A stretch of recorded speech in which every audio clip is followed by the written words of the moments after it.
All right, good morning, guys. Hope you're having a great day. So pre-market, not much news other than Disney and Airbnb, which we have. The earnings came out, right? And so we'll go over them in a few minutes. But S&P, beautiful chart, play levels, as we've been saying. No need to call a top or bottom, right? What the market gives you, play it. And it's just been riding nicely up. Many people on Twitter right here on this candle were calling a top. They were calling a top right here. They were calling a top right here. Be careful, right? I mean, not until anything is confirmed, nobody knows.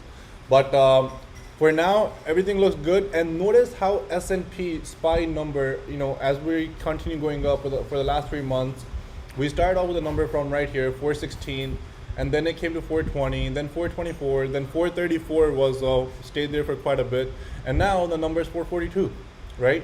So we want S&P or SPY to stay above 442. Until we're above 442, there's not much to worry. If we break below 442, then we go back to our next number, 436, and then 434, and so forth.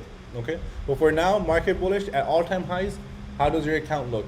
Okay, I will ask you this every day. Okay, so how does your account look? Is it near all-time highs, or are you maintaining it? Okay. If not, then there's something wrong.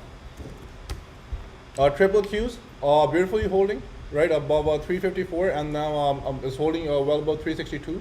And today we might have a run up. Let's see. I'm not sure. Maybe we give up gains, but as of now, I do think that we might go through 369 or test 370 today. And if we close above 370 today, there's a good chance, if we don't have any negative news on Monday or over the weekend, that tech might gap up and run next week.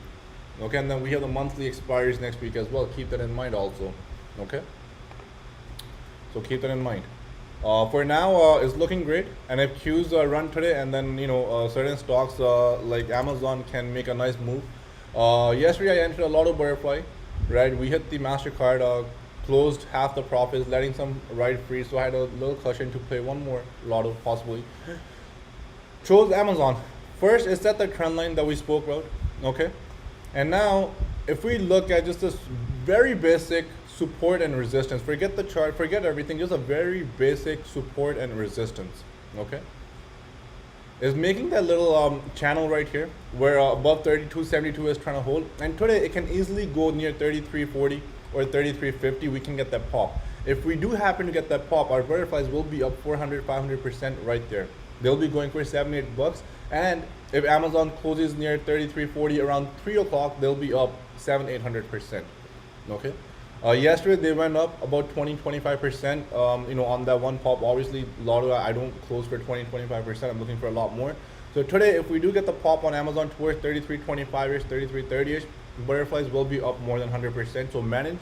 You can always let the profits ride, scale out if you're in them with me. Okay. And if we look at the weekly candle, right, there's a good chance that this might close near like midway right here. Okay, above the closing price of the two weeks ago. Okay, there's a good chance that we might close somewhere near here, and it makes a big long wick to the downside wick. Okay, so 33.40ish. And then we have the financial sector, which I want to go over and tell you guys some things about this. Now this is the weekly chart. Looks amazing. Looks like it's going to run next in the coming weeks. The daily above 37, strong, right? 37 was the level. As soon as it broke out, look what it did. Right, don't need to say anything else. It's at all-time highs right now.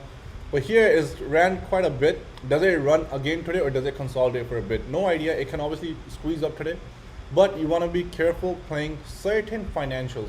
Now, one thing, Vlad, I hope you're listening. You asked, why do you think Mastercard will rip and then banks might go down? This was just my prediction based on something, so you might want to listen to this very carefully. Now, Mastercard, AXP, Visa.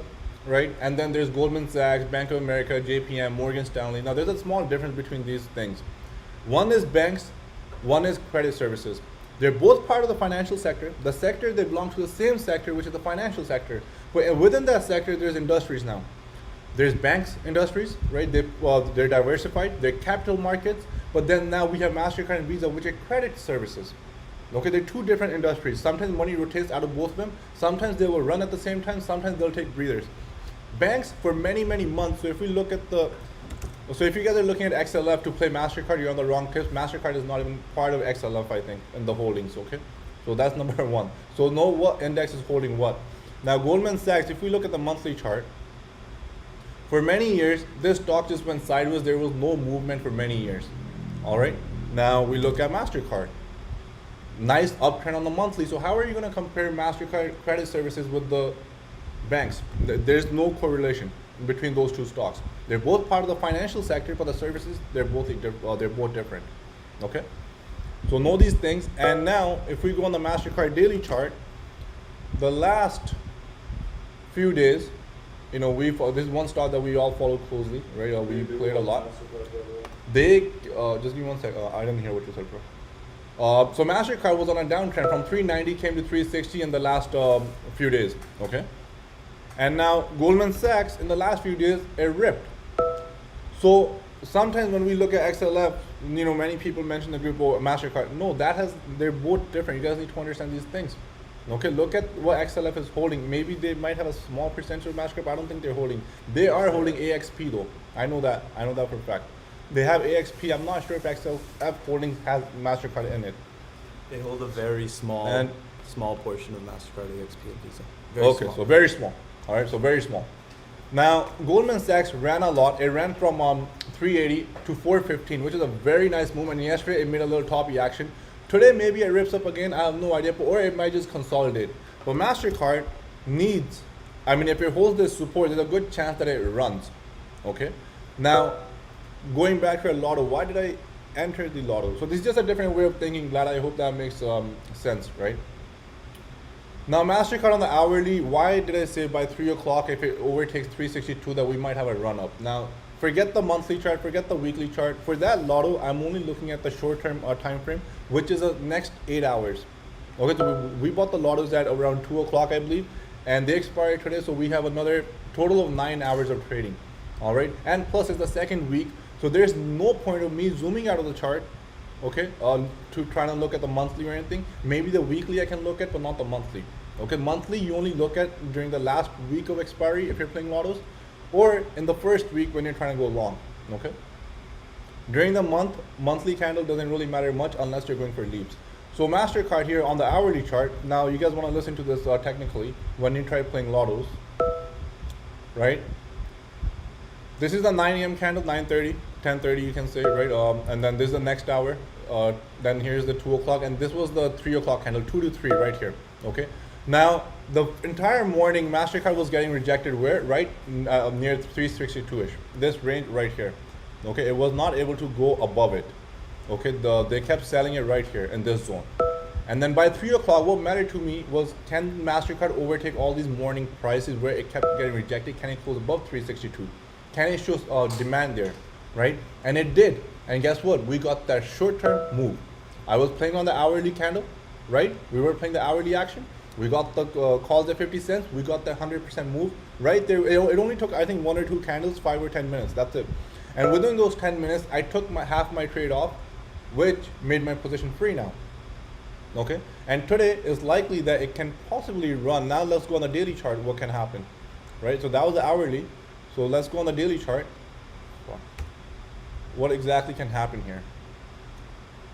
Right? So on a daily, based on daily, this could be a reversal candle. We can easily see somewhere here in between, which is 370. And if it gets 370, it's a $10 move. I'm not saying it's going to. Maybe it gets 366, 368. I have no idea. Maybe it dumps right down. Who knows? But our position is free. So if it gets near 367, 368, we're going to lock in 400, 500% on those lottos. Right? This is how you analyze a lotto play. It's not just something, oh, MasterCard's going, I think this can go. No, there has to be a legit reason behind your trade. And that was my reasoning behind my MasterCard lotto trade. It was not just something that I jumped in. Hell no. It was something I looked into, okay, you know what, this is what can happen, and this is why I jumped in. Many of you guys buy based on your emotions.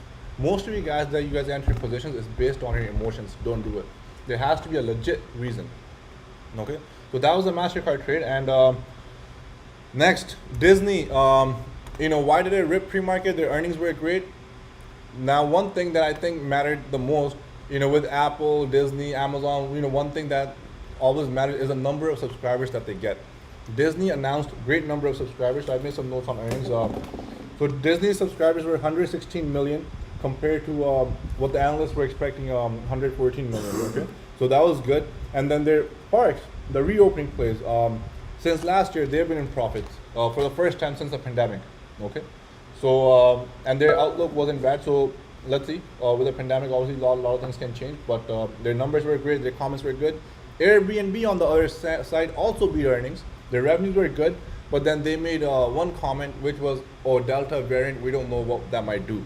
Now, what does Delta variant mean with Airbnb? In case if stuff goes on lockdown, then you're not going to expect a great quarter next quarter, right? So that's the reason Airbnb didn't move up on earnings. That's just my prediction. That's why I think it didn't move, but who knows? And Disney, the only number that matters here, I'll tell you guys right now, it must hold. Yeah, I'll write it down here in big letters.